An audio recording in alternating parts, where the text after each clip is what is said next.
Ayan, kumuha ko ng mga bote galing sa mga kapitbahay. Charis. So, ayan.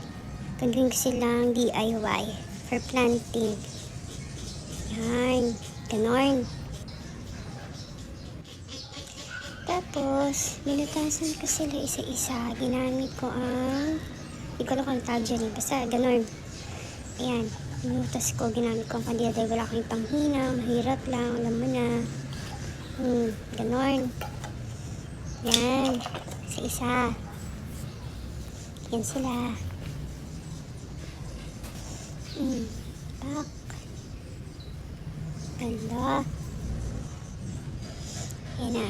Nilinisan ko, tapos hinilera ko sila dyan. Kasi, lilipat ko na itong mga, ayan, mustasa yan. Baka lang hindi. Ito, kamatis, kangkong, kamatis uli. Ito, avocado, hindi ko lang sakto nilipat. Ayan, mustasa uli. Nag-transplant kami nakaraan. Transplant? Transfer, basta ganun. Ayan, kamatis, mustasa uli, talong, yan, talong yan. Ayan, mga talong na maliit, bagong tanim. Ayan, nilipat ko na ng 1 linggo, kamatis.